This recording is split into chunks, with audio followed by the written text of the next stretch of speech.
Good morning. We explored Animas yesterday. Had a great time, had a beautiful camp, and today we're going to head back up to Ouray so we can kind of be positioned in that area, and then tomorrow I head towards Idaho.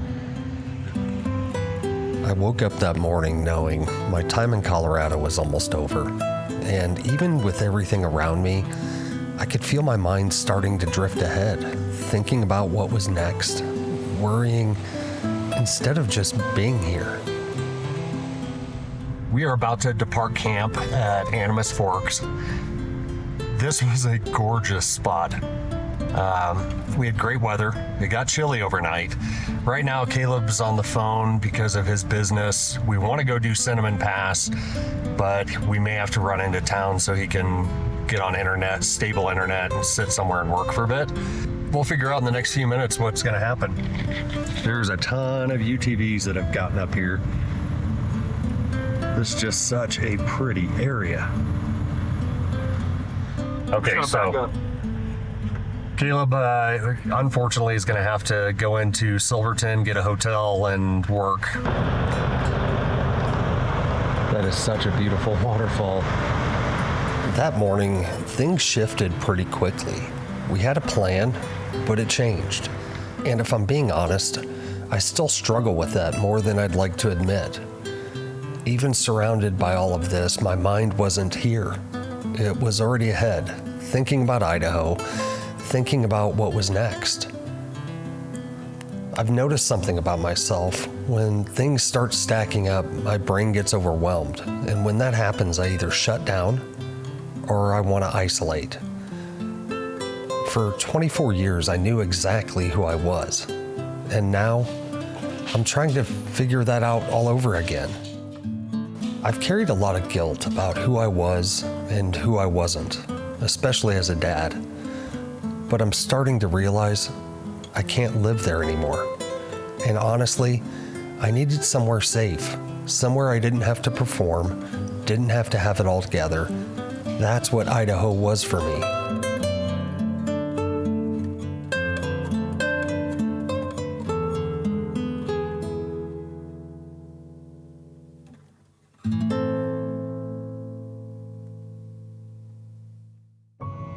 After a great meal at Handlebars, sitting out on the patio, swapping footage, and just enjoying the moment, we made our way to a little hole-in-the-wall motel attached to a gas station in Silverton. It wasn't anything fancy, just a place to land for the night and to get a shower. And honestly, I thought that was exactly what I needed. I didn't sleep much that night. I laid there, staring at the ceiling, exhausted, but wide awake. My body was tired, but my mind wouldn't slow down. Thoughts kept coming in waves. Things from back home, things I wish I could fix, things I don't have control over. And no matter how much I tried to quiet it, it just kept going. I've had nights like this for a long time, where everything catches up to me the moment things get still. And laying there in that small room, I realized something. I can drive across the country. I can chase quiet places. I can surround myself with beauty, but I still have to face what's going on inside of me. And that's the part that's the hardest to run from. So I just laid there and let it be what it was. There was no fixing it, no running from it, just sitting in it, waiting for morning.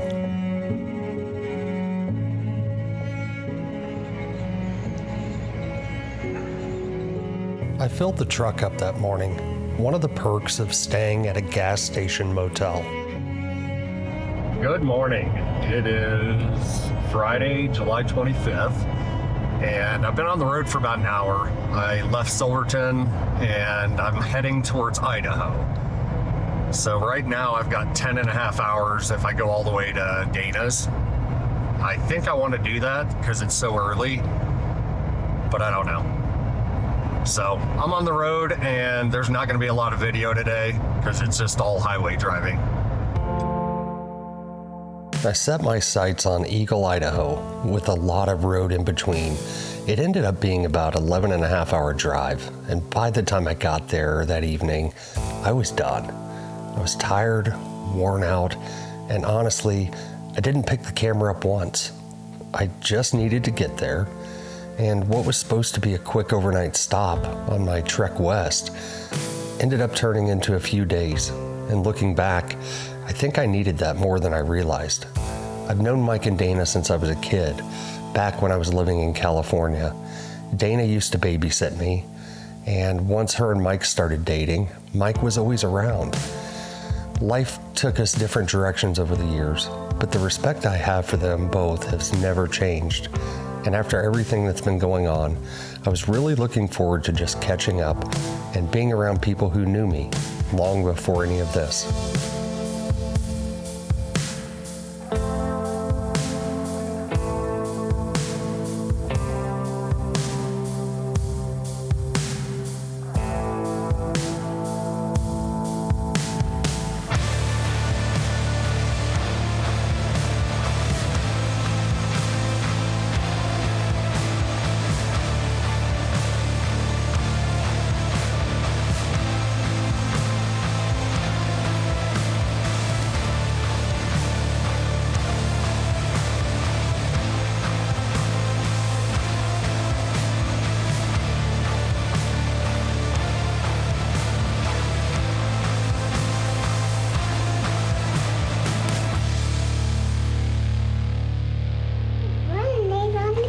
Yes, show me where it goes, okay?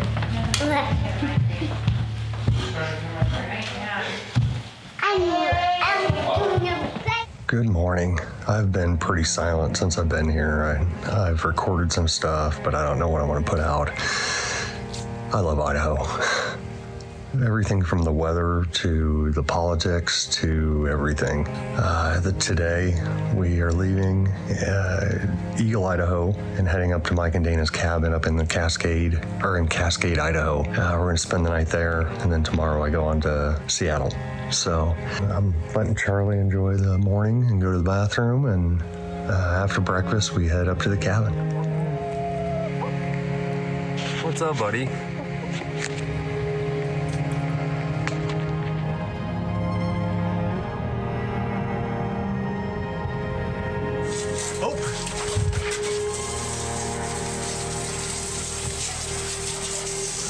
She's drowning it. Mike, come here with your broom. Back. Go back. Faster than you're coming, please. I'm panicking. I got him. Just let me. No, he's... I don't want to get wet. Stop. Stop. Let me get him out from under the bench. Move the bench. Move the bench. Get him. All right, I got him. Why'd you do that? Free. Go get it. This way. He does what Bandit does. Chases away. Oh, he does. Good boy. Good boy. Sometimes it's the little things. Running around with the dogs, being out by the water, just laughing and not thinking so much. I was supposed to only stay one night, but it turned into 3. And in that time I was able to slow down, to settle in, and just be a part of their life for a little while. I was taken care of, I was loved, and I didn't realize how much I needed that. It was a confusing time for me, but looking back, I'll always be grateful for those days and the kind of hospitality you don't come across very often.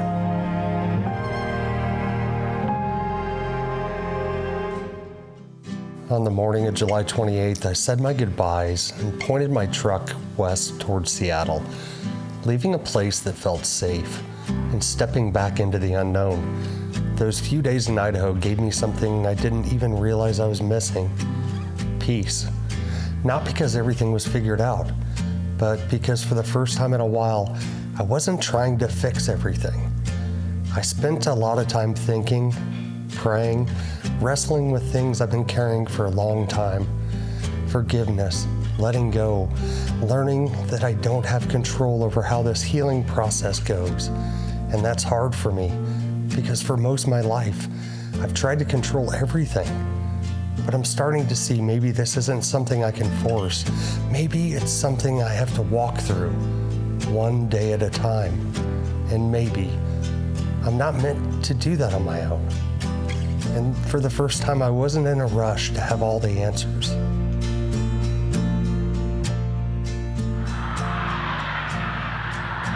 Such a beautiful area. With this little creek running along.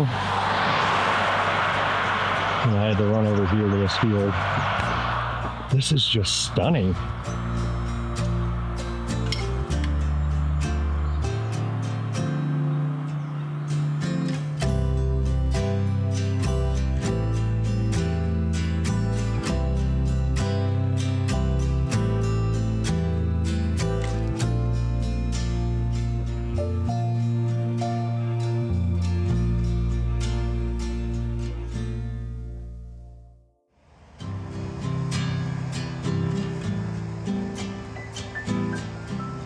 This is just a beautiful area.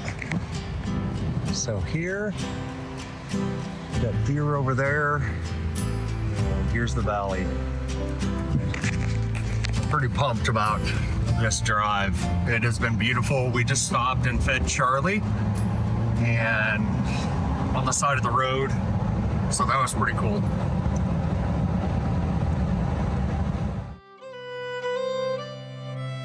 That morning, leaving Lake Cascade was one of the most beautiful drives I've ever had.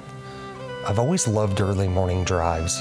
Everything feels so crisp, quiet, and like the world hasn't quite woke up yet. For miles, I followed the river, just taking it all in. I wasn't even going the speed limit. I didn't want to rush through any of it. There was fog sitting low over the field, and then a little rain as I climbed over the pass, and eventually the sun started to break through. It was one of those mornings where everything just felt peaceful. And for the first time in a few days, my mind felt a little quieter too. I was excited to be heading back to Seattle. My father-in-law lives there, in the same house my wife grew up in, and getting to go back there to see the places that shaped her, it's a connection to her life before me. And in a way, it opened something up in me too.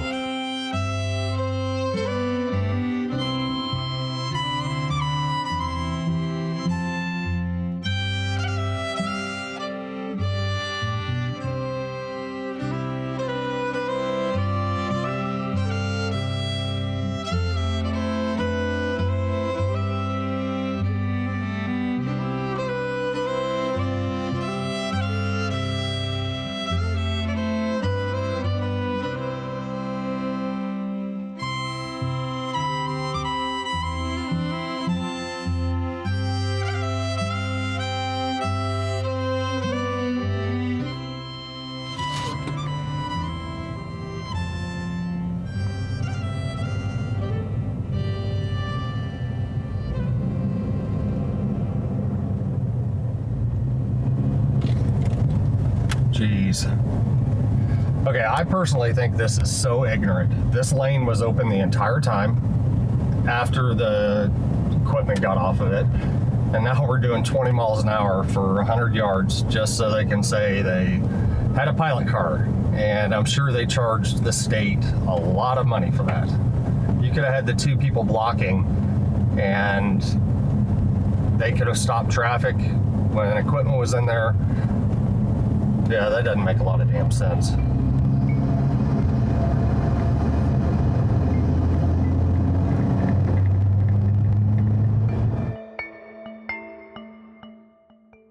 I've started to notice something about myself. When I begin getting critical of things around me, it's usually a warning sign. Something is brewing inside me, and most of the time I don't catch it right away. It builds. And then I'm trying to figure out what's actually worth being upset about and what's just my PTSD pushing me to overreact. And the closer I got to civilization, the more I felt it. More people, more movement, more noise. Everyone in their own world doing their own thing. And I've realized when those worlds collide, I've oftentimes taken it personally, when in reality it's not personal at all. It's just life. And everyone's carrying something. Okay, I'm sitting completely stopped on I-90. They've got this bridge down to one lane, and east and westbound traffic is jacked. Pretty view though, but I can absolutely hear or feel the bridge moving. And so Google Maps says 2 minutes, but I'm not thinking that's happening. I'm 2 hours and 20 minutes from Seattle, and I'm ready to be out of this truck.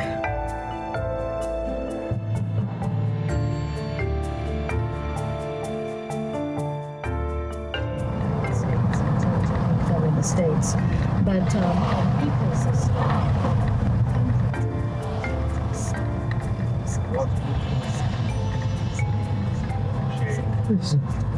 tours.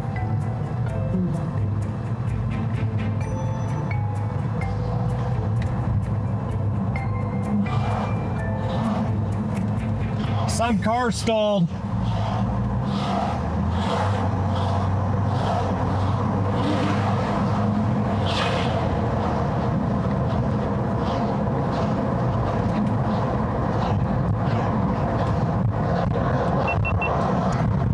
Okay, so it was a stalled car on the bridge, and there was about numerous workers around. They could have just pushed it out of the way, but no.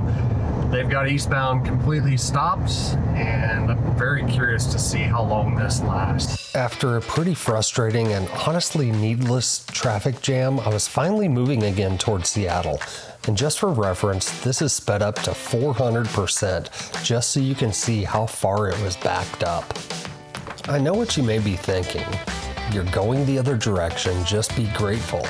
And I hear that. But moments like that still get under my skin. It feels so unnecessary, like it didn't have to be that way. I don't like inefficiency, but I'm starting to recognize that when something small hits me that hard, it's usually a sign.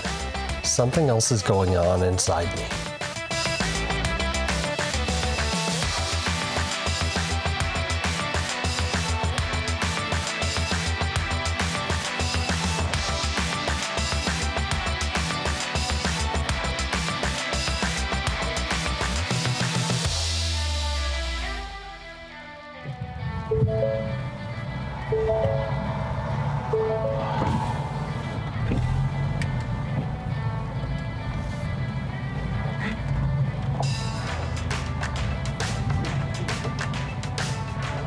They're closed if you guys are going in. Oh, I just tried to go in and it says it's closed Mondays. Have you ever been here? a long time ago. I did breakfast here last year. It was amazing. Yeah? Yeah, they have really, really good food. So, okay. Yeah, so It's been a while since we tried here, but started here, so it was on Monday. right, me too. We'll try again. Yes, well, have a great day. I just tried to stop at Stella's in Elum, and unfortunately they were closed. The last time I stopped, they were closed. It's okay. I'm gonna look up their business hours so that I can hit it while I'm here at some point, because I really love their food there.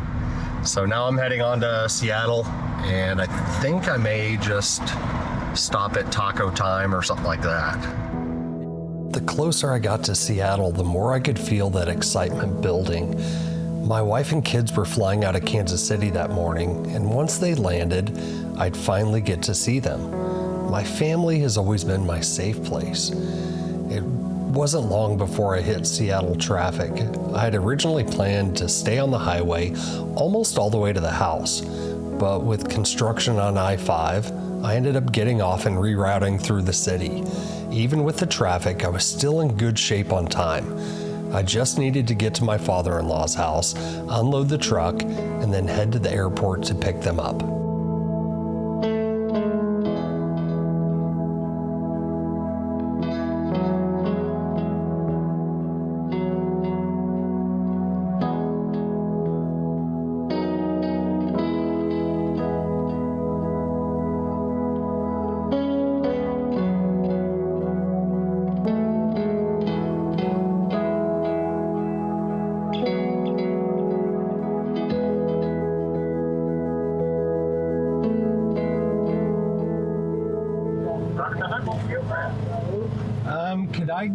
Give me just a sec, I'm sorry.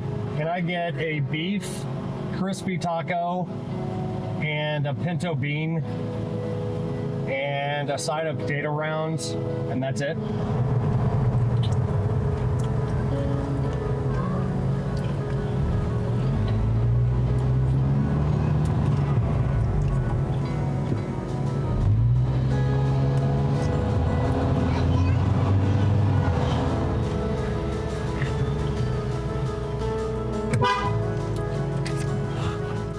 Hello? Oh, I was just closing down here.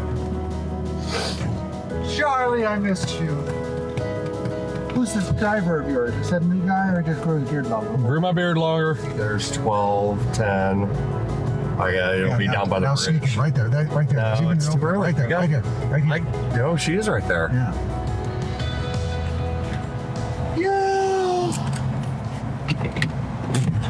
Get to a place where I can pull over because Let me work on a little bit. Go straight for a while. I got directions. Oh, I got it. yeah, this ain't. Yeah, it's stuck. Well, it's down somewhere in the sea. Yeah, we're gonna. I'll pull over when I can, and then we will. Everybody has to get out, and I have to move the seat. There's forward. some pretty good spots to pull over. I will get it. Well, this is my neighborhood. That's why I'm trying to. No, I know, but I'm not gonna do it on a highway. Huh? No, that's it. I'm just saying. I know. I'm seeing where this is taking it. I know 518 and 509. We already got in this argument at the house, and I told him if he wanted to do directions, he could stay with Rhonda. I know my town pretty well, John.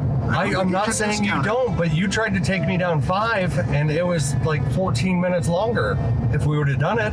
On your app, and my app was 3 minutes faster. I'm just saying. Honey, how often am I on time?